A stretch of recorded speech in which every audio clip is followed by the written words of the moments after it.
Hello, everyone. Welcome to our day of social justice with a special focus on artificial intelligence, usually shortened to AI.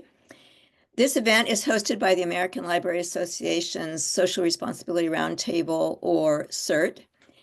SRRT believes that libraries and librarians must center social responsibility by recognizing and helping to solve social problems and inequities to work for the common good.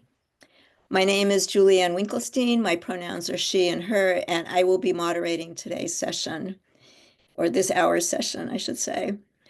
Before I introduce the speakers, I'm just going to do a little housekeeping.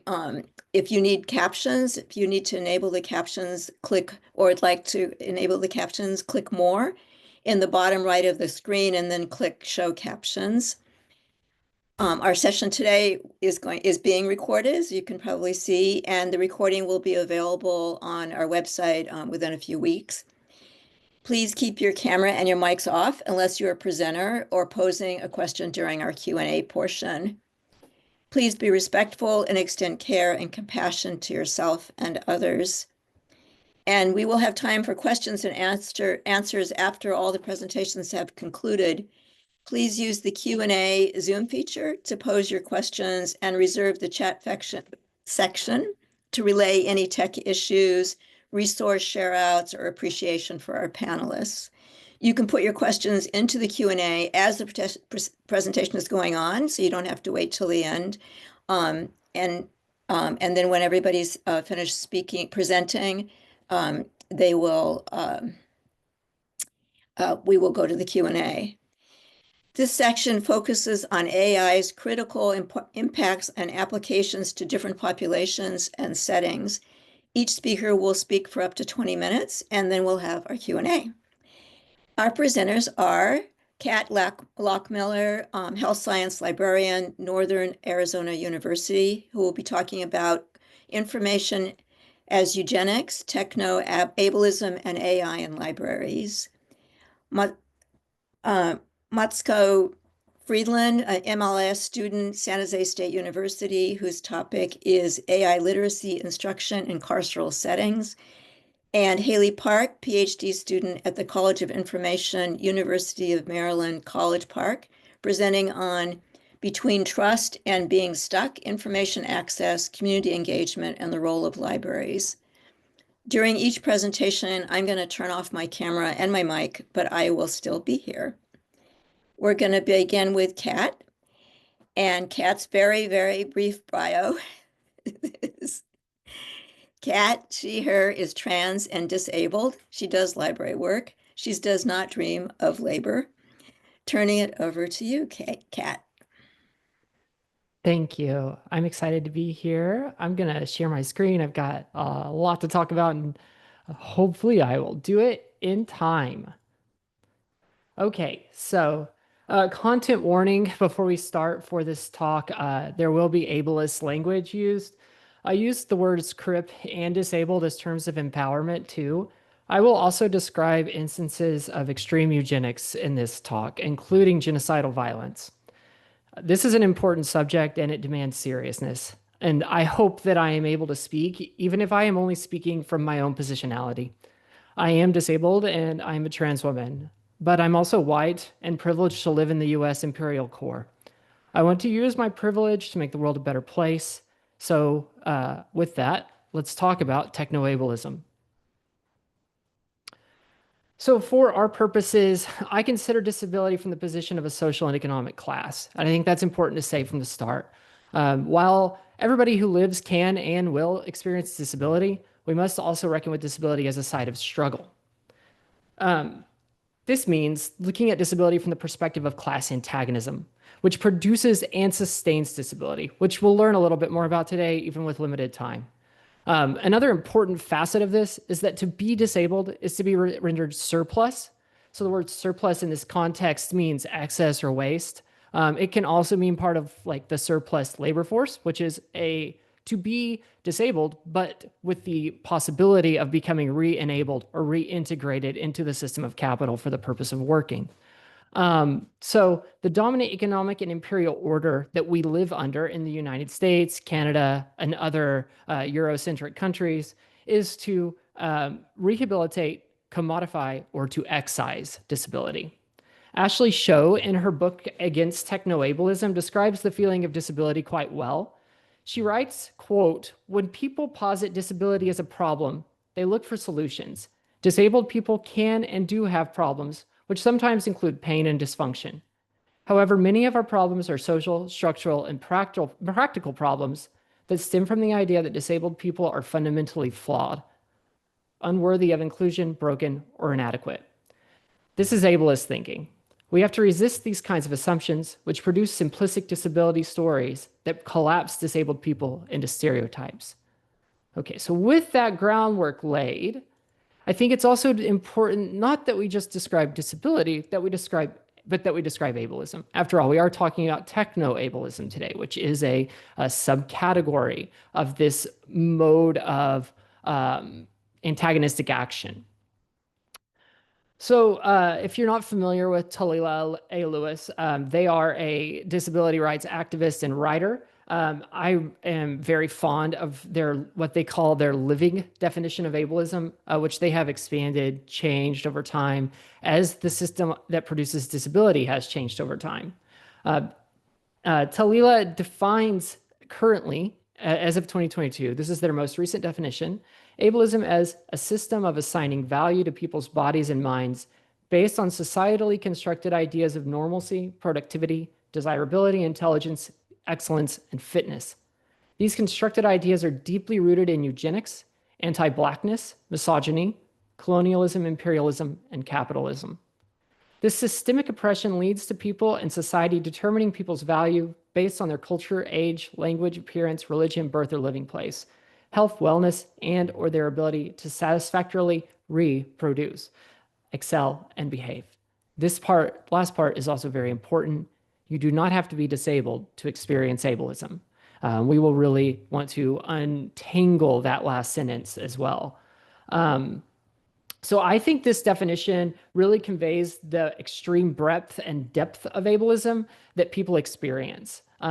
So Lewis also shows how ableism gets systematically reproduced over time to capture a greater number of bodies and people who are debilitated under the oppressive weight of capital, labor, and colonial power.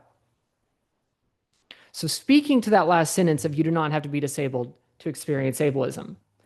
This is an image from the film Ghost in the Shell. I think came out in like 1995, which suggests the able-bodied gaze and the anxieties it represents. So like what you see in the image is the image of the body that is turned into a robot, that is a cyborg. But it is a cyborg not for itself, it's a cyborg for the viewer, for the director, for the person who both fetishizes and objectifies the body before it. Lewis, and this really gets to that idea of you don't have to be disabled to experience ableism. Because Lewis's point that you do not have to be disabled is vital to developing our understanding of technoableism. Lewis is trying to express that the power structures which produce disability and debilitation colonize the minds of all people who live under those structures. From this perspective, an able-bodied, able-minded person is debilitated by the capitalist imperial imaginary. So the ability to even imagine what it is to be disabled. For instance, consider the predominantly ableist anxieties that the world is overpopulated, especially in this moment. Or fear of a newly constructed homeless shelter in a quiet suburban neighborhood, something that might be closer to home. Or even closer to home, in your own body, of having to pay taxes, or not your own body, I'm sorry, that's the next sentence, or of having to pay taxes for Medicare that covers quote unquote lazy diabetics, or that it is better to die than to live with quadriplegia. These fantasies about disability are seeded throughout imperial Anglophone societies such that they are expressed in technological commitments to ending ableism. Not ending the structures which produce disability, but ending or excising from sight the crypts that otherwise drain resources or make us feel icky, or, and this is vital to a technoableism, are layabouts who just need technical solutions to become productive, hardworking members of capitalist society. To quote disability activist Mia Mingus, "We are your feared present and your inevitable future. We are what age and time promise more than anything else. And this is one reason you fear us, and why you have continually pushed us away and hidden us. You do not want us too close, don't want a daily reminder of difference and privilege. You don't want to have to change your life for us. We are to be landfilled away, conveniently forgotten about, so you can play pretend without interruption. Which brings us to technoableism. This term was constructed by disability philosopher Ashley Show. I highly recommend her book Against Technoableism, or even I'll talk about it later, but Disability and Library and Information Sciences, J.J. Pianke just did a really good interview with Ashley. So you can actually read that right now or listen to it in their academic journal. So Show defines technoableism as a belief in the power of technology that considers the elimination of disability a good thing, something we should strive for. It's a classic form of ableism. Bias against disabled people, bias in favor of non-disabled ways of life. Technoableism is the use of technologies to reassert those biases under the guise of empowerment. So as we think about this concept, consider how generative AI might end up reproducing or expanding ableist fantasies I mentioned before, and how we might see libraries fitting into that. So I mentioned three forms of sort of ableist commitments earlier, but technoableism also engenders these commitments, and that was to rehabilitate, commodify, or eliminate disability from the population. This is a good definition that kind of expresses that commitment. This is the U.S. Social Security Administration's definition of what is disability that can like qualify for medical care under the U.S. welfare state. Notice that it is defined purely as a form of embodiment that can no longer function, that has lost its functionality, and specifically its ability to work, to be involved in the labor force. So the specters of disability drive the impulse to eradicate it. And as I've said, I see these taking these three forms, and they often do blend together. Rehabilitation is when disability is technologically waved away, either through assistive devices or more often through socioeconomic rationalizations that logic disability away, just like this definition does. Another extreme instance that is perhaps more recent is Robert F. Kennedy Jr.'s support for putting neurodivergent people to work on quote unquote wellness farms as a form of treatment. To be clear here, wellness farms are a technology, and that's very important. Technology is not just like computers, right? Technologies are things that we produce in order to meet a social end. And in this case, wellness farms meet that criteria.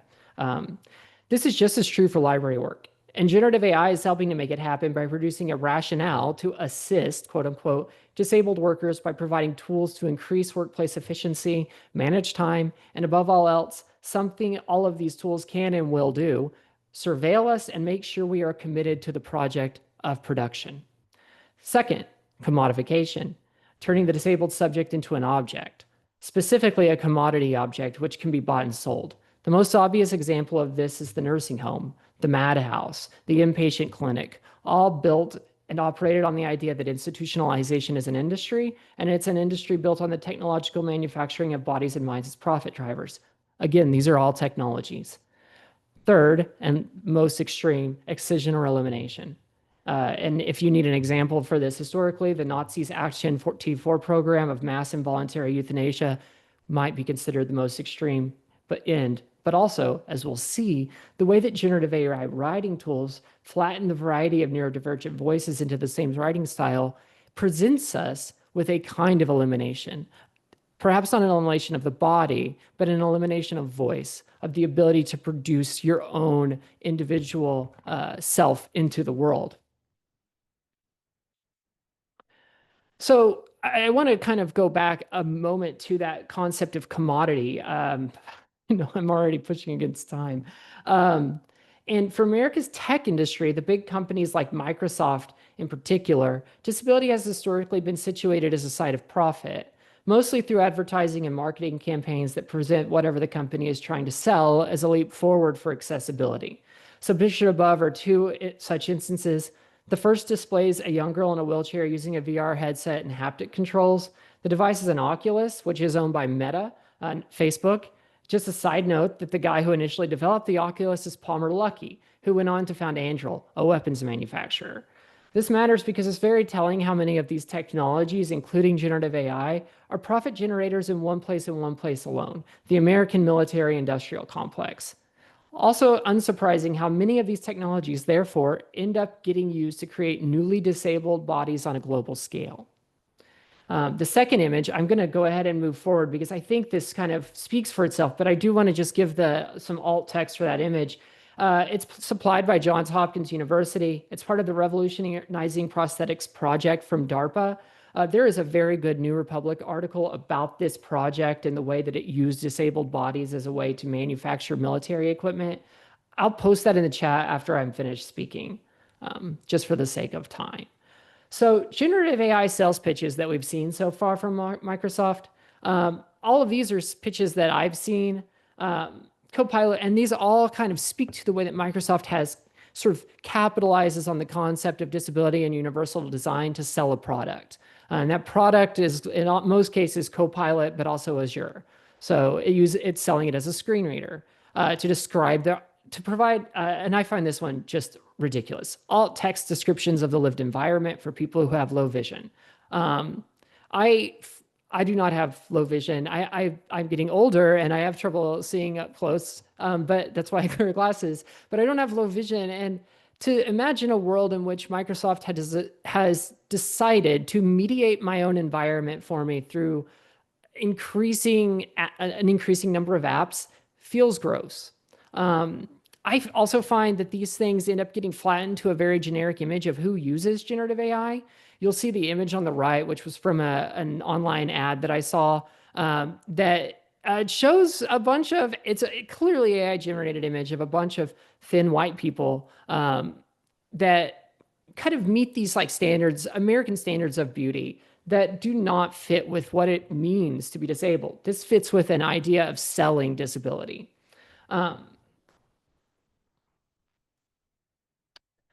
So just when we buy AI hype, we buy into a technoableist promise that was never meant for disabled people. These are just a few recent posts that disability rights writer and activist Beatrice Adler-Bolton published on Blue Sky that kind of describe this concept. I'll be sharing access to these slides after the presentation, so feel free to read through these. I highly recommend that you do. I think they really get to the idea of how this promise of technoableism is itself a promise of excising disability from the population. So libraries buying into the AI hype buy into technoableist fantasies. What you'll see here are just a few of the real problems that are being exacerbated by widespread AI adoption, not only in the general population, but by libraries as well. I cannot speak to everything here, but to summarize, the focus on plain language processing in particular has been rightfully called out by the Autism Self-Advocacy Network as a loaded fantasy that not only rips away jobs from people who could do processing tasks, but substitutes those people for tools that decontextualize, misrepresent, and reproduce ableist biases. Show has actually written about this as well, so I highly recommend reading her accounts of sort of natural language processing and how it is an abysmal failure in the context of generative AI production. Kat, 5 minutes. Oh, okay. All right. Thank you. I'm nearly there. So likewise, there is not a foundational model in existence that was not trained on the unpaid labor of a disabled person. Just like there was not a label trained on the labor of a paid person, of an able-bodied person. In case people here are unaware, though, a lot of the disability criticism and theory that gets done in the disability community, it doesn't happen in published journals, which were somewhat safe for a while. They hadn't totally been sort of flattened into training models. Rather, a lot of disability writing and recording happens on blogs or in places like Reddit and Blue Sky, places that have been and are thoroughly scraped. So not only when I say that it is unpaid labor, it's unpaid labor that is often unseen and unrecognized within like the academic circles that I often inhabit as an academic librarian. Lastly, I want to speak towards readability, which I left readability off this slide But it is vital that we understand all of this through the lens of America's imperial power. So much of the marketing and hype around accessibility has always depicted white Americans, often veterans. In reality, the harm of maiming, as writer Jasbir Puar has put it, is that America and ally states produce disability around the globe. Likewise, it is essential to note that generative AI tools, which promote accessibility in the imperial core, are built on the ghost labor of people in imperial periphery states who are much more likely to experience that disability and state abandonment that is produced within the US. Just in all caps here to mention at the bottom, and I mentioned this earlier, generative AI tools promise to give a voice to disabled people. That is often how they are sold.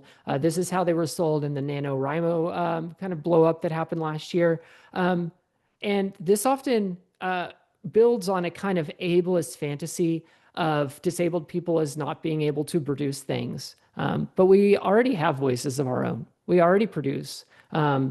It's often just that people aren't listening. So to wrap things up, I wanted to provide some just further reading, viewing, and listening. I mean, my ideas about this have been produced by other people. I am just filtering them out into library work as best as I can, probably with many mistakes involved. But for people who are looking for more information that takes a critical perspective on generative AI, one that sometimes, though not always, involves a disability perspective, I highly recommend subscribing to 404 Media, investigative journalism that has really taken a hard stance at pointing out many of the problems inherent in generative AI adoption. Again, Ashley Show's book Against Technoableism, as well as her YouTube presentation against Technoableist AI, the Criplib hashtag in social media platforms, disability in libraries and information studies. Again, they just did an interview with Ashley, so I highly recommend checking that out. The research article, Imagining a Neuroqueer Technoscience, which kind of presents the idea of like, what does it mean to have a disability in a state that continuously produces technologies that are designed to erase disability, and how do we capture that for ourselves? The Library of Freedom Project, which will also, I believe that Allison Macrino will also be presenting today. I highly recommend checking out that talk. There will be a lot more, I'm sure, on surveillance and the way that that captures bodies, especially disabled bodies. And then lastly, the Death Panel podcast. I mentioned Beatrice Sadler-Bolton earlier. She's one of the co-hosts of this podcast. They take a strong look at the way chronic illness gets created within the economy of the United States, and how this produces more disabled bodies. There's so much more material out there, conversations being had, not just on critical AI, but by disabled people critical of AI. And if you want to hear more, you have any questions, I'm happy to expand further. I'm happy to answer any challenges. Thank you so much for your attention. Thank you so much for being here today. I appreciate you listening. Thank you very, very much. I just like, wow, that's some amazing information. And thank you for the resources too. And there's a lot going on in the chat too, which is great. It's obviously a popular topic and so needed. All right, thank you. And now we're going to go on to Matsuko Friedland. And Matsuko, I'm going to read your bio before you speak. Matsuko Friedland they and she pronouns, is an MLIS student and former student assistant at the San Jose State University School of Information, where they worked on EDI events and the students amplifying your voices SAYV project. They are currently interning at Santa Clara County Library District and volunteer with the Prison Library Support Network. Their professional background includes business, public health, information technology, and accessibility.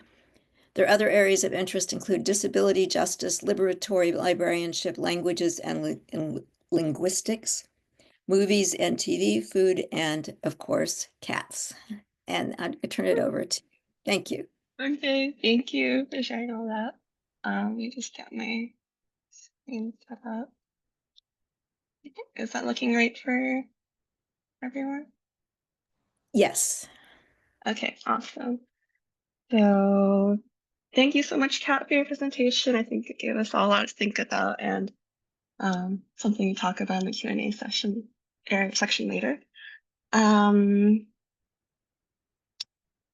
Today I'm going to be presenting on AI literacy instruction in carceral settings. And, like Kat mentioned, that psychiatric institutions are also part of this, but I will be focusing more on prisons as carceral institutions. I do have a slide and notes. I pasted the link in the chat, but it's also here in case you need it. Okay. So yeah, we pretty much covered all this already, but I guess I just wanted to mention PLSN. For those that don't know, it's a completely volunteer-run abolitionist collective supporting the information needs of incarcerated people. They have a reference program, which I volunteer with. They answer mailed-in reference questions from incarcerated people across the US. And I think I've also seen some letters from Canada. So in this session, I'm going to be talking about mainly a project that's specifically for AI literacy instruction in carceral settings. I started this project in late 2024, early 2025 for an instructional design class in my program.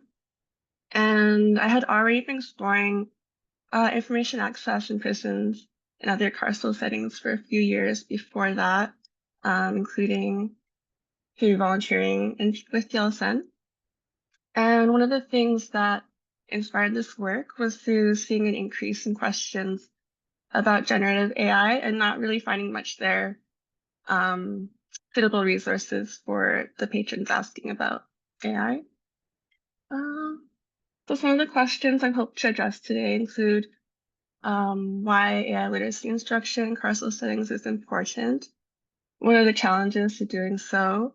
How does this project meet this need, and what's coming next?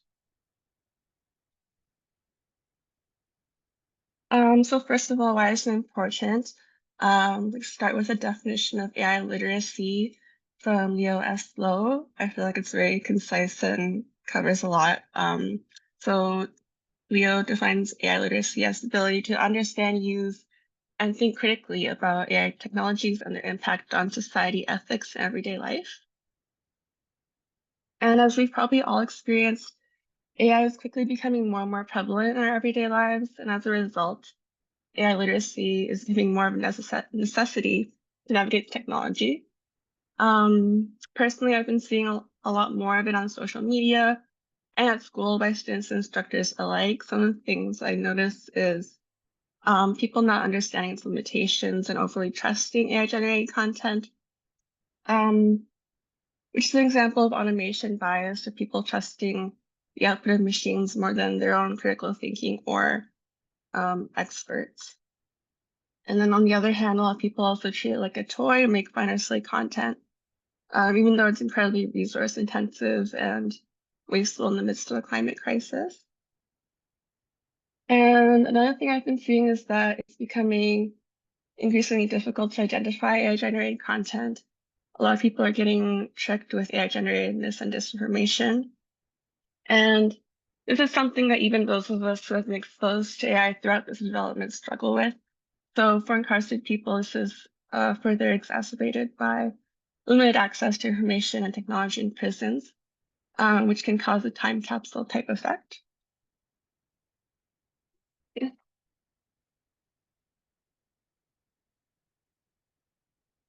So here's one example of the time capsule effect in real life. This is the Horton brothers, whose sentences were commuted after spending nearly 30 years in prisons and found that they were unable to order fast food. This is their quote: "When we stepped out of the prison, it was like stepping out into a brand new world.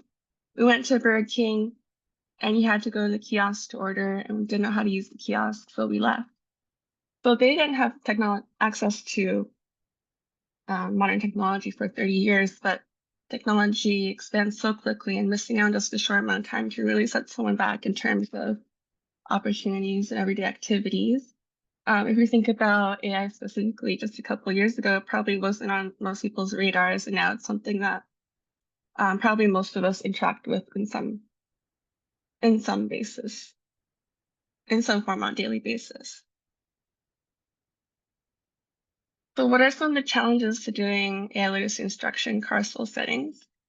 There's quite a few, and I would say that the main one is a mismatch between existing resources and what incarcerated people in general can or want to access. So the existing resources on AI and AI literacy, probably unsurprising since it's a rapidly changing technology. It's mostly digital and online. And of course, the benefits to having online instructional materials is that the information can be updated quickly and learners can get practical experience with AI tools, like looking at it, using it.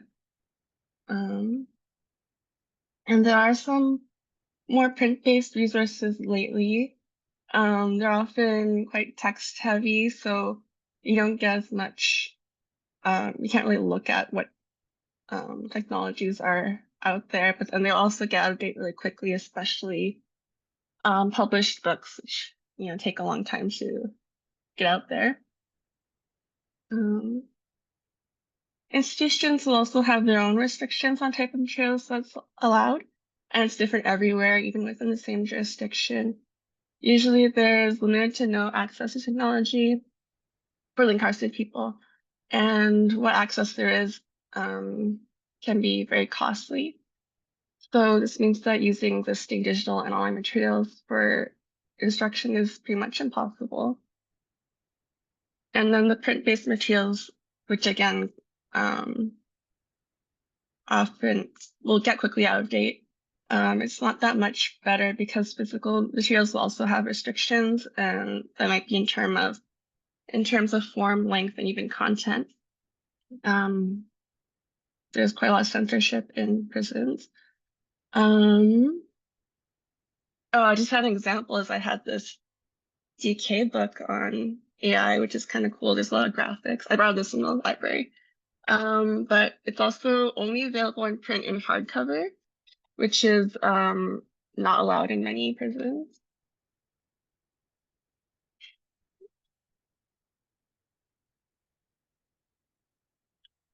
And then there's also characteristics of the incarcerated population that makes it challenging to design instruction for them. Earlier in my program, I did do a research project on the incarcerated information community. And I wanted to focus on the US, but there was very little research about them and their information behaviors in the US and even globally, although I extend my search to the global incarcerated population, which means it doesn't necessarily reflect the experience of incarcerated people in the US, but I did find some common themes across global incarcerated populations, such as that they're under-resourced and that they prefer interpersonal communication. And because of the lack of research, there's also not a lot of guidance on effective instruction for this group. However, we can get some additional clues from population statistics. So generally speaking, and this is also a reflection of systemic oppression, is that there's higher rates of low literacy levels and educational levels, and marginalized groups are overrepresented. They may have had bad experiences in traditional educational settings, and I think it does suggest that conventional instruction, like those involving lectures and exam, are probably not going to be very effective for this group. So how will this project meet this need?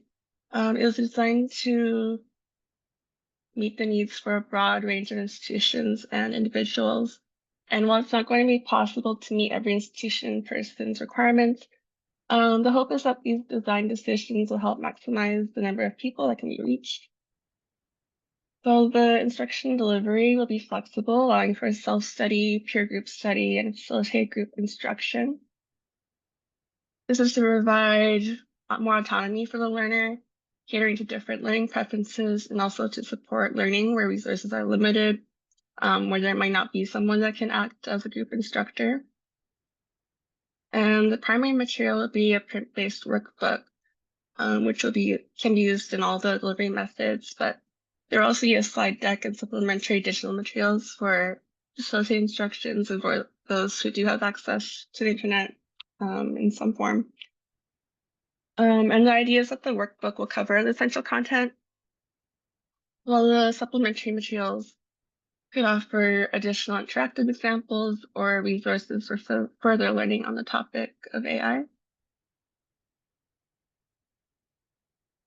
And the content will use simple language, making it more accessible for those with low literacy who are English learners or anyone who's unfamiliar with the latest technological vocabulary and terms.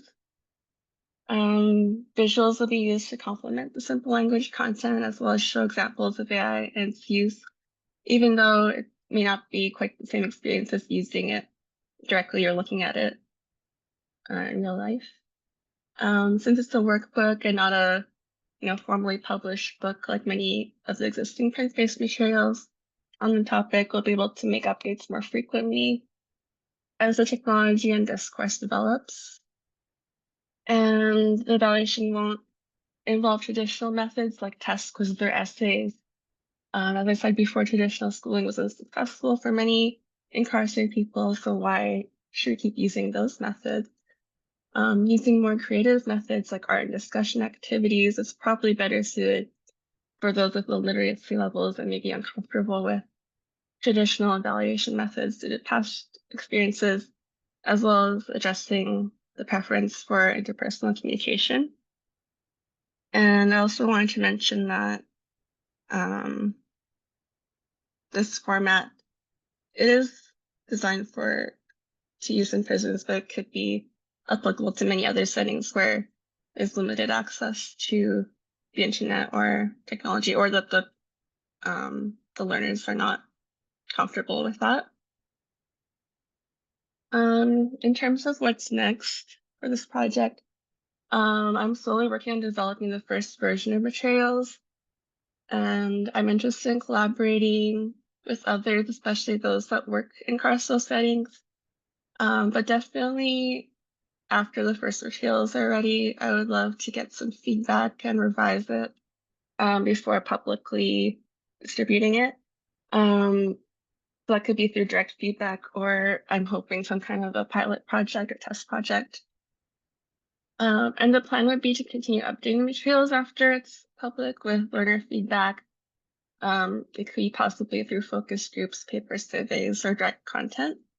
And if you're interested in getting involved or getting updates as I go along, please do get in touch and let me know. My email is its@matsuko.oo.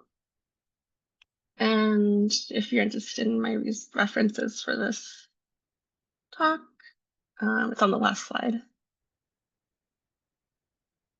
Oh.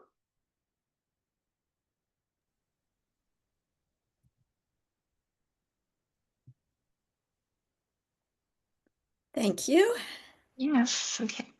It's really interesting. I have some questions for you, but I will ask them during the Q&A. It's like anytime anybody talks about, oh, sorry, put a post up here, talks about incarceration, I always want to know more because I worked in the jails and prisons for 7 years. So, all right, thank you very much. And now we're going to move on to Hayley Park. And Hayley, I'm going to read your bio unless, well, I'll just go ahead and read it. That's okay with you. All right. Hayley Park is a PhD student whose research focuses on the intersection of immigrant information experiences, PD/PAR methodologies, and I know you're going to explain what that is, and the critical examination of technology in the rapidly changing LIS landscape. As a former library worker in diverse information settings, Hayley's librarian researcher praxis reflects a social justice-centered approach, focusing on examining and disrupting the conditions under which structural inequities are created, maintained, and reinforced, with attention to the multi-layered cost of labor on workers and marginalized community members. Hayley was selected as a 2022-2023 ALA Spectrum Scholar. Congratulations. A 2023-2024 ALA Emerging Leader. Again, congratulations. And currently serves on the ALA ODLOS and SRIDP, I had to look that up, Services to Refugees, Immigrants, and Displaced Persons Committees. And so now I'm going to turn it over to you. Thank you. Thank you, Julie. I realized as I was listening to you, my bio went kind of over the top. I just dragged everything from my profile. So yeah, you feel me. Okay, I'll go ahead and share my presentation slide, and then let me know if you can see it. Okay, Yes. I'm assuming. Okay, perfect. Thank you so much. So hi everyone, nice meeting you all. And then thank you again for the wonderful bio. And then I'm really excited about this opportunity. And then I think my goal today is to share with you what I have been observing so far related to my research interest, intersection of AI and immigrants, and then how AI technologies can serve as potentially bridges for expanding information access, and also like tools of further harm like exclusion and surveillance at an unprecedented scale and speed. And then my ultimate question is, and also since this is a group of librarians and library workers, and also information workers, my question is, and then that's something that I've been thinking, so in a way, this session will be about like collective brainstorming on a few questions that I've been dealing with.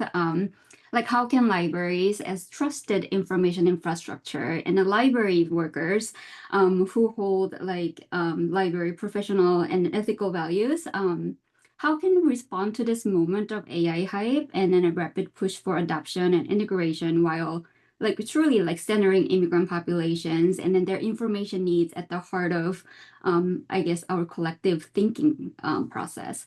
So with that, I will move on to the next slide. And this is me.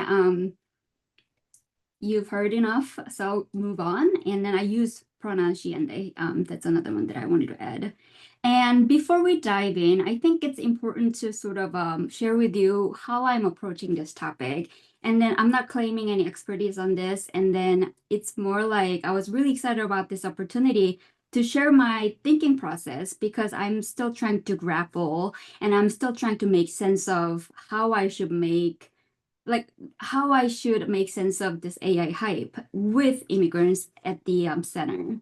So first of all, like I was former library worker who engaged in reference services with a lot of immigrant population in a public library setting, from legal information references and then also finding local resources and then filling out citizenship applications, all those things that immigrants have to navigate as part of their acculturation process.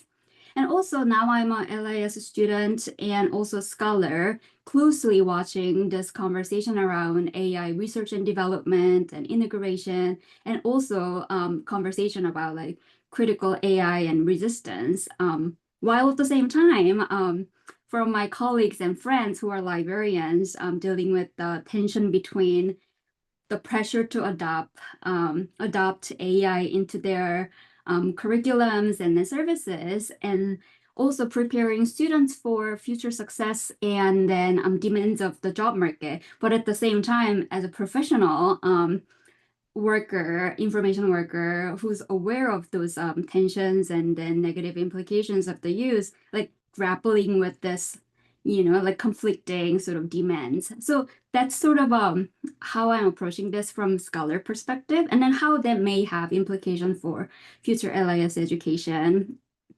And then lastly, like a lot of presenters mentioned, to share my positionality, I'm also an immigrant who's gone through the full process of acculturation, from like language learning and then going through complex government systems, and then with really like little generational social knowledge and network inheritance, like something that you learned from your parents who's gone through a similar process. Like I didn't have that. So in that way, I understand the benefits of AI and then what it promises. But at the same time, given that like knowing the timelines of those government sort of requirements, like they don't account for time it takes for immigrants to get acculturated to a new system and navigating new information. So in a way, that's sort of like where the maybe potential for expansion kind of comes in. So all of that together, I am approaching this in like from multiple positionalities. So based on that, I will walk you through our today's talk. And this is sort of like the agenda. We'll explore what I've observed, AI for assistive features for immigrants, and then when the promise becomes harm, and then what do we even mean by AI in this context? And then who are immigrants? There's so many of them. How do we define this? And like, how does library fit into this landscape? And then moving from like reflection to action, how can we move forward in this current context is where I really want to get at. And then that's where the community engaged and the participatory methodology kind of comes in, but I would like your feedback on like how you are sort of engaging in this work too. With that, so these are some of the tools that I've witnessed and then that I've been sort of like following, like created for immigrants specifically for their unique needs, right? And then there's, I will also share the slide in that way you have a list of things that have been developed and some of the areas, right? These are for everyday like information seeking sort of needs that a lot of immigrants face, like a legal assistance for immigration purposes, and then finding like representation in a particular language you speak. And in immigration help, they have assistance with document completion, which is oftentimes like what a lot of immigrant populations and patrons that I served before came into the library with. And then there's that assistive healthcare system for finding, again, like the language accessible practitioners for your particular community. And then also there's school language assistance is the biggest one, Google Translate, the most well-known one, and then Grammarly and Duolingo, they all use AI. And then there are things that are specifically for settlement and housing, GeoMatch by Stanford Immigration Policy Lab, and then Upro is widely used in Canada. And then some, like some apps like Settling and Refugee Info, like those are created by and used by international rescue committees. So those are sort of centered on immigrants' like specific needs and then expanding their access to information like through a variety of language modes and also like readily accessible for 24/7.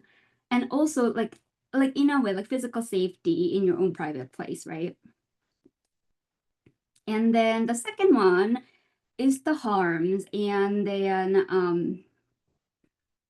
like the same technologies, right? Like the AI in this case are used against immigrants, and then like news of immigrants being targeted and arrested is on our daily news, really. And just to break it down into big categories like surveillance, data misuse, bias in like immigration processing, and mis and disinformation, like those are some instances that a lot of us must be familiar with that have been used against AI. ICE and USCIS, DHS, they heavily rely on data sharing and then AI-powered decision-making. And some like facial recognition systems used by DHS, like Mobile 45, also target immigrants. And then shout out to 404, like Kat mentioned, they did a wonderful article on this investigation. And also Hurricane Score and risk classification app that also, the result of it is biased in a way that's against Black immigrants, which Bazi also did a wonderful sort of a report on this topic. And then I will also share all of this in the Zotero later. So these are some of the harms that AI could be used against immigrants. And then this is where I kind of ask the question of, okay, so there could be assistive features, and then there could be also discriminatory and then really harmful features. Then in this case, like what do we mean by AI in this context? And then who's impacted in what way? And then who do we mean by immigrants? And then what role can libraries play in mitigating AI related harm while also meeting the needs of immigrant community members? I was hoping that that we will have a definition prior to me, but since we don't, these are some of the definitions that I was able to find. And then thanks to wonderful librarians who created AI centered lit guide, I pulled some from Oregon's, this is a state library, and then Texas. Oh, I have so many typos here. University of Texas, and then also University of Washington lit guide. I like the one from the first one. It refers to machine learning model, neural networks to train on vast amounts of data. And then relatedly, a lot of what we are familiar with, like large language model, machine learning, ChatGPT, those are also often referred to when we talk about AI. And then these are like types and functions. I was able to find some like general categories by looking at different sources, although it doesn't look like there's a definitive sort of authoritative sort of framework yet. But I think those are like mainly what we use so far. So capability, functionality based, and as you can see, like the weak AI for so this one you can briefly see. The main point is the weak AI trying to perform specific tasks, and the limited memory AI being able to pull off from the past conversations and then being able to improve overall. That's what we focus on. And then based on that, I was just thinking about, okay, so those apps that we witnessed, I mean, those are different types, but how can we also categorize based on the use, right? I think that's where the conflict kind of comes in. And then there's that assistive, predictive, automated decision-making, generative, conversational, and language and surveillance. Those are some of the categories that stood out to me. And those are how some of the apps that might be familiar to us could like fit into, right? Some of them like assistive, predictive, and like language one, surveillance one. So depending on the context of the use and then your own sort of a positionality in relation to the app itself in the particular context, one immigrant's experience and perception of AI could vastly differ from another. And then who are immigrants? I think that's been the question that I've been asking all throughout, I guess, my life and then also my research too. Surprisingly, there really isn't an authoritative sort of a definition of immigrant. The term itself is often used in like United States at the UN level. I think migrant is the term that's more referred to. And then we do have a definition from like USCIS, which is solely based on like legality and the legal status of, like your sort of a given status, lawful resident, right? And moving away from here, I am like adapting definition from United Nations long-term migrant definition, which says a person who moves into country other than their usual residence goes to another one to have the new country of their own like usual residence. So the long-term move from one place to another. And then, depending on different journeys and then depending on your like background and then like education level, your race, and then your like location of resettlement, like you could, and then also how you are introduced to AI, like your experience of AI, immigrants' experience of AI could vastly differ, right? You could be everyday information seeker, looking for like a medical provider, and also you could be a like H1B visa holder contributing to AI development, but also you also could be, status vulnerable immigrant who's facing like, false identified, deportation. So, like immigrants are not a monolith. So in this context, it is a good opportunity to sort of like, it is a good opportunity to add like additional layer to this one-dimensional I guess depiction of immigrants as whole, and then look into the like major issues and then core issues of tensions. And then let's see, I'll move a little quickly, and then there are still hidden costs of AI use, right? Despite the benefits, and then despite the immediate cause, and then there are still like quality issues, right? AI hallucination that we're familiar with. And then if you're using it for sensitive information like legal and healthcare, and then even like resettlement, stakes could be really high. And then also for like even language like assistance, there's that I think Kat mentioned colonialism earlier too, and then I completely agree. There's that risk for homogenization and then assimilation into the dominant language based on the training set, right? There's an app called, I think, Bold Voice. It showed up on my Instagram, and it is to reduce your accent and then sound more like confident American. And then I was like shocked by it a little bit that, and of course it will be used that way to improve immigrants, you know, like accents and then do the public persona. And additionally, there's that digital inequity and like labor divisions, right? Who has access to AI? A lot of it will become, you know, like subscription based, and then based on your skill set and access to it, like the type of jobs that you might get will be limited, and then also like doing the data work and stuff, and then those will be delegated to people with like without the higher skills, right? And environmental costs, the data infrastructure building of it is based, you know, it's happening in the global south, but even in the United States too, they are placed near, you know, relatively like lower socioeconomic like neighborhoods with densely populated like BIPOC populations. And then one example is in San Francisco. And then this one, I wrote it down, but I'm forgetting what that stands for, but I can find it later. So like, with all of this together, I feel like I am kind of rambling and then sharing my own sort of like conundrum here. But I think because I'm also interested in the conversation around AI, I think this could be an opportunity to really assess like libraries' role in mitigating harm, but not just that, but also reflect on libraries' relationship with immigrant communities, right? The promises that AI makes, those are about information access.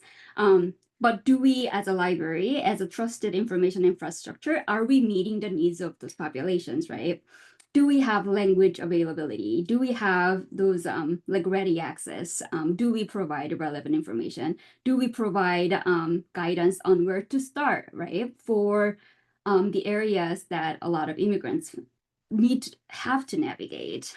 So I kind of look at this AI discourse as an opportunity for reflection as a field and then as information workers on their relationship with their local community.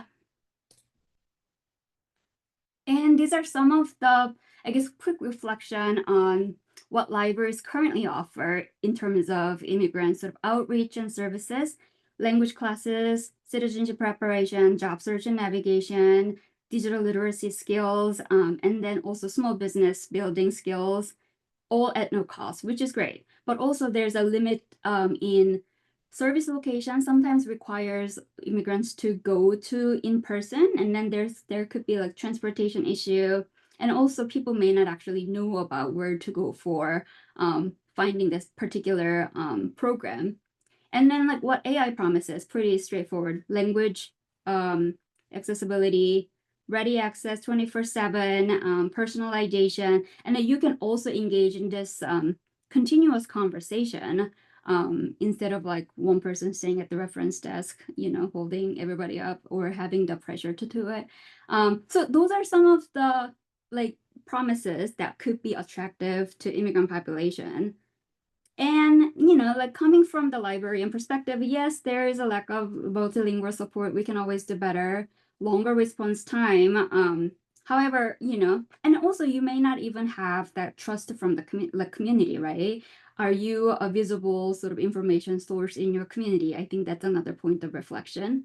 But the strengths are, we already know, right? Like no cost, especially for public libraries, and also like human expertise and somebody willing to support you through the sort of information reference process. And then sources are varied, like we are, you know, information literate people, and then also like leading to fewer chances of misinformation. So with all of that in mind, I am kind of thinking, like I'm asking to the group, like how are you and your libraries approaching like information services for immigrants, and then how are you involving them in this AI conversation adoption into your libraries? And then have you started or like initiated this process at all? That's what I'm kind of curious.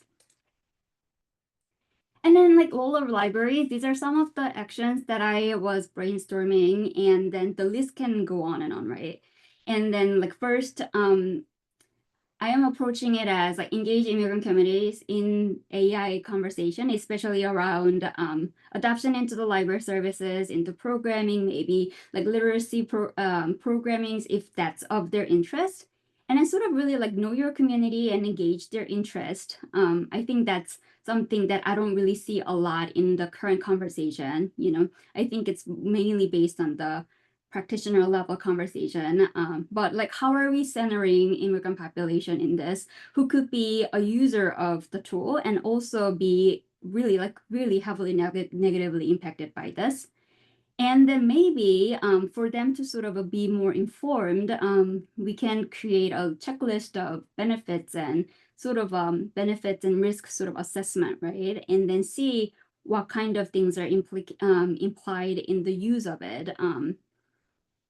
And then also kind of going back to data broker, about the data cartel and then data sharing practices. And then also one thing you can do is you can read vendor contracts and then see how the library as a trusted source of information, providing safe environment, like how we can sort of actually at the contract level, create a safe and better information infrastructure. Library Futures does a wonderful work on this one. They have how to read a contract webinar.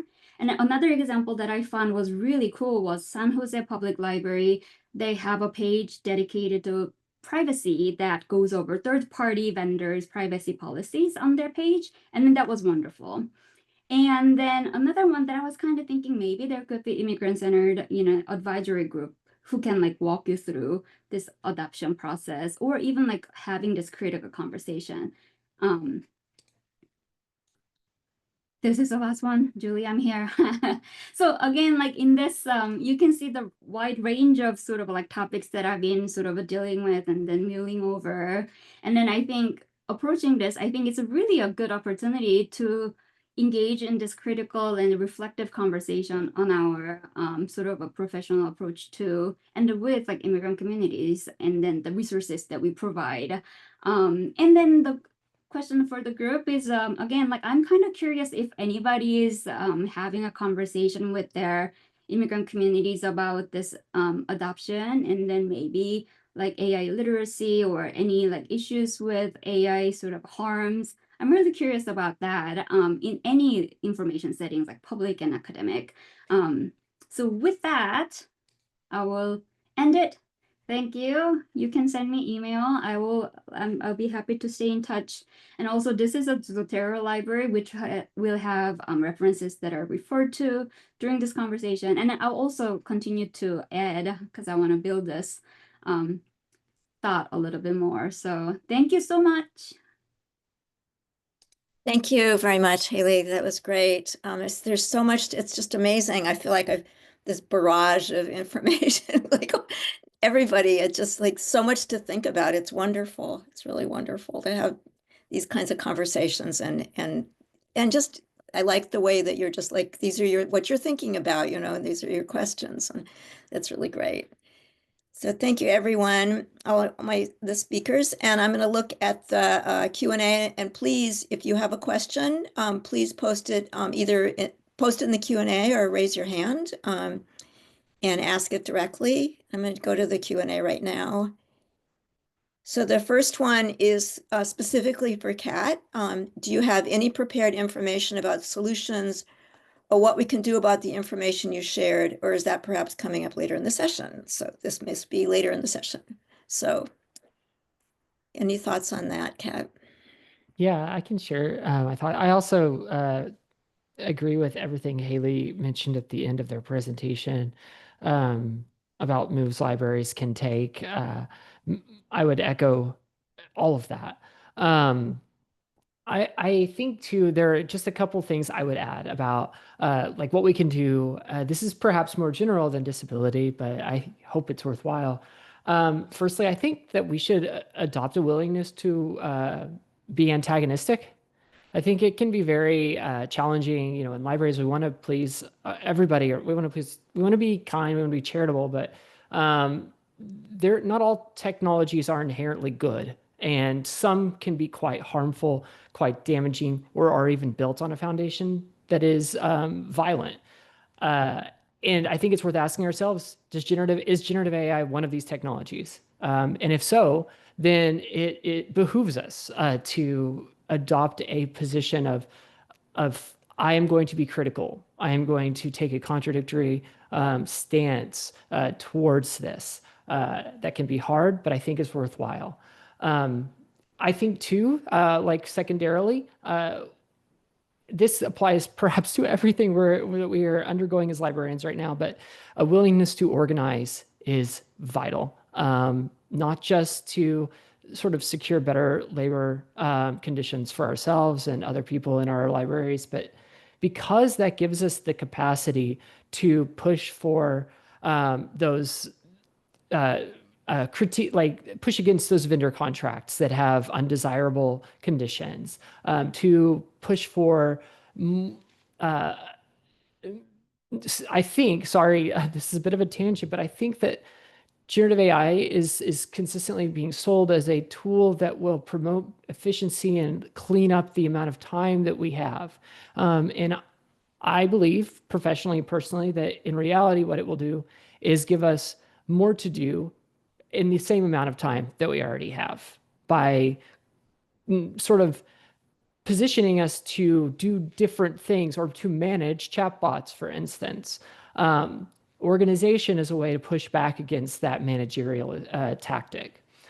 I think echoing both of my co-hosts or co-speakers, co-panelists, I think adopting a multicultural perspective is vital. Like it can be very easy to only have tunnel vision and not see the challenges faced by people living in the carceral state, like Matsuko talked about, or the experiences of immigrants from different places and how they are funneled through a kind of flattening effect, like Hayley discussed. To do this, like to organize, I think there are, like people have pointed out in the chat, there are discords popping up everywhere all the time. There are ways to interact with other people who have a similar vision, not just in your own sort of physical library space, but online. I don't accept the idea that social media is at its base bad. I think social media can be quite useful for us, quite useful for helping us meet each other and connect and push given the right circumstances. But we have to we have to make those spaces work. And then the last thing I wanted to mention was if you kind of have this perspective, butt your way into working groups. One of the things that I have seen, and I've seen other people echo, is that a lot of the kind of working groups and the way universities where I am at tend to think about AI adoption is they put together a committee, as we so often do. And a lot of the people who end up on the committees already have a bias in favor of AI adoption. So we need to, I think, be willing to kind of put ourselves out there, be the person on that committee who speaks up against that and provides an alternate or different perspective. So I know those are more general than disability, but I do think they impact disability. So if other people have ideas in the chat too. Thank you. I hope that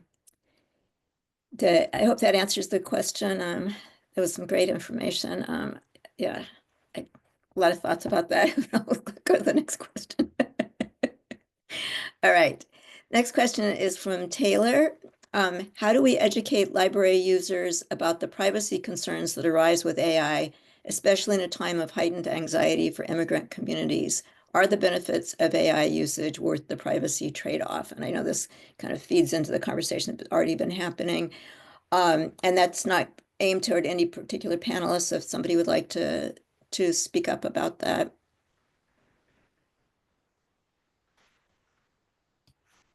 I think I have some unorganized thoughts because I've been thinking about this. And then as you can see from my presentation, my sort of thoughts are all over the place. But I think it's a really good question. And then I think, and then I don't really have a response to it. And then recently, like my co-author and I were like writing a paper on this about like how to navigate privacy for immigrants, right? And then how do you ensure from the library practitioners' perspectives? And then I think my advisor is here, like Anna Endumu, Dr. Anna Endumu and I, we're part of a LINA project, like Library Integration and New American Project at UMD. And then we've been working on sort of immigrant acculturation and then how to improve libraries' community engagement and partnership with immigrants. And a lot of, and then like what you're asking echoes what we've been hearing a lot from both practitioners who's engaged in this and concerned about like immigrants' privacy and safety. So I think this is to say your question is valid and it's a very important one and it's a very like nebulous one to like navigate, right? One thing that comes to my mind, and then this is why I put it on the action, like call to action. Like one thing is that you can really like navigate your libraries, you know, like databases or even like privacy statements. So I now fixed my slide, corrected all the typos, and then added a couple more links in the call to action section. But recently I discovered like San Jose Public Library's virtual privacy lab, which has its own sort of like dedicated 3-section sort of like disclaimers and then explanation of their privacy sort of rules from the library perspective, and then as a field, and then also from the particular San Jose Public Library sort of stance, and then their policies, and then their assessment of like third-party like software, including different databases that the library subscribe to. In that way, like making that information available, and then libraries actively like seeking that you know, like seeking out that information so the users don't have to go into the extra labor of, you know, not just like finding, but also deciphering very complicated contractual legal language. So that's something that you can do. And another one is that like Library Futures, I am interning with them this summer, and then they're a great library advocacy group. And then part of, especially related to AI, is that right now they have a call for research proposal. And then one of the proposed project that they're working on is working with the library practitioners on co-creating AI-centered, or like co-creating model language for AI usage in collection, development, and management. So in that way, you know, like maybe like seeking your sort of partners and then seeking out your people and then engaging in sort of collective action, to echo what Kat said about importance of collective action. That's something that you can do. But at the programming level, I think that's something that I've been thinking a lot, and then I don't really have a lot of suggestions yet, because a lot of it is how do you ensure the physical and digital safety of your users, and then how do they even define safety, you know, what will mean for them. So like one way that that I've heard from practitioners is that utilize the existing sources, you know, like if you have your like outreach services, bookmobile, and a book exchange and mailing system, maybe you can expand that service to immigrant population so they don't have to come into the library and then sort of identify their personal information. That's something that I've heard. I thought that was really good. And also at the privacy level, like you can talk to your legislatives and your representatives about taking more like stance, right? Like we talked about like privilege earlier at the start of the presentation. Maybe like talk to the people who actually have power to create some kind of standard. I know some states have like privacy standards, like Colorado and California, and then I think Virginia also has like user data privacy sort of guidelines. So maybe something that's also something that libraries can be part of, having this active presence in the like legislative like effort. Yeah, I went too long. I think that is what's on my mind. Thank you. That's really, I love this sort of stream of consciousness, almost conversation that's happening, because I think it's current and it's happening and it's happening fast. And there's so many different angles to it. So I really appreciate everybody really putting their minds on it. I'm Can gonna, I, oh, go ahead. could I just add one thing to that too, Julie? Because I know Lindsay was looking for like I think maybe a term to describe or articulate what they're feeling, and I was just going to give a term that I find very useful for thinking about not just AI adoption, but the sort of way that technologies get perpetuated and the perpetuation of the privacy and security state. And that is the term consent manufacturing or manufacturing consent, which is Noam Chomsky.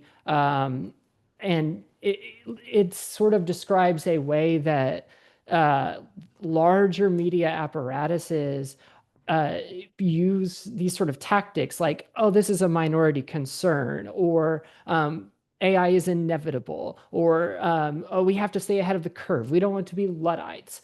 These are methods of building consent. And once that consent has grown to such a large scale, it has then been manufactured and it becomes very hard to puncture it.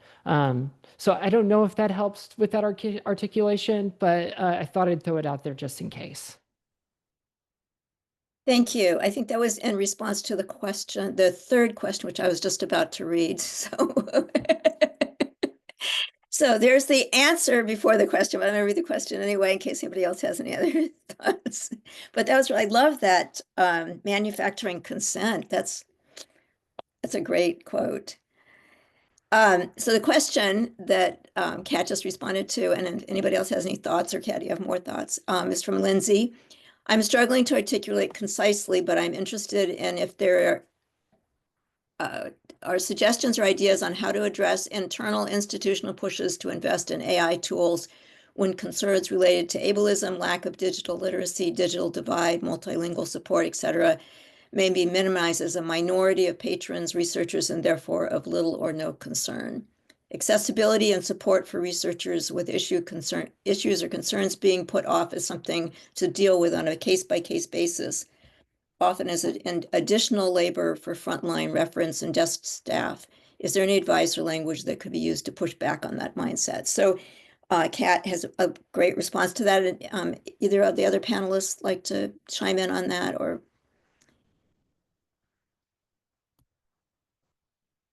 Matsuko says no. Hayley, any thoughts?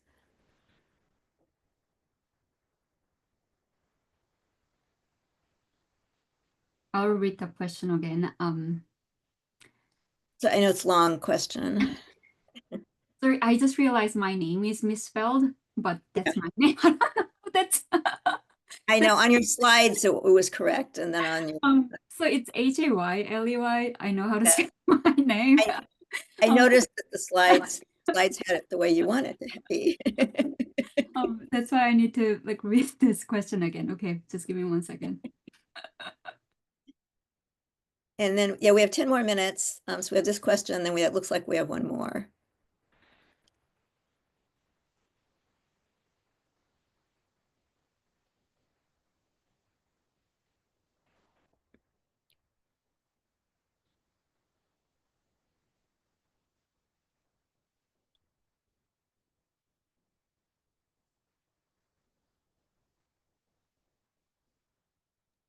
I think, let's see, I think I have a resource for this. So last 2 days, there was a conference called Civics of Technology.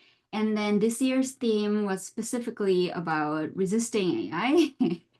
And then part of the conference, I wonder if they will have, okay, I will just share the link. I'm not sure whether they're going to share any recording about this, but as part of this conference and then working with a few colleagues, we wrote a blog post about, I'm sharing the link in the chat, like resistance, rebellion, and refusal, and 7 tips from librarians, like navigating AI. And it's very like action-oriented, pretty straightforward blog post,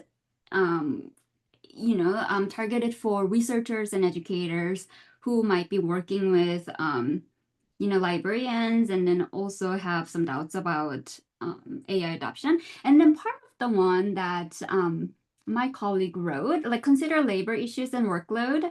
And then I think that's something that, something that might be of interest to you, like share resources with your coworkers about increased labor demands of using artificial system, and also speak with your union representative about any clauses in your contract dealing with AI and then like technology implementation. And I think there was also a group who looks into like labor unions about the AI adoption and the potential push against the institution. But I'm not sure if I remember that group. But I think if you click on the link, I'll also share this. This could be a good starting point. So I hope that answers. At least it will give you a starting point. But, fighting against the institutional sort of pressure is always hard, because it's your job and then you deal with the, sort of like vulnerability, and then what if it comes back to you and bite you? So yeah, a lot of anxieties around it too. But hopefully collective action and union can help you and help all of us. Great. Thank you. Thank you. And I've got one more question from Karen Pomerantz. For students and academic workers, are you involved in student and faculty union organizing? University of Maryland is. Any others? Is this a good place for AI discussions? Is AI an issue in public libraries? That's kind of a broad question, covers a lot of territory. Any thoughts from any of you on that question? For me, SJSU, it's part of the CSU system, and earlier this year they launched a really big AI partnership kind of program. I'm surveying the question. So that kind of links to manufactured consent. I don't think there was much sort of communication with students or workers in the creation of that program. I do know the faculty, I think it's faculty, maybe staff unions released a statement about that, but I don't know kind of where they're at with organizing.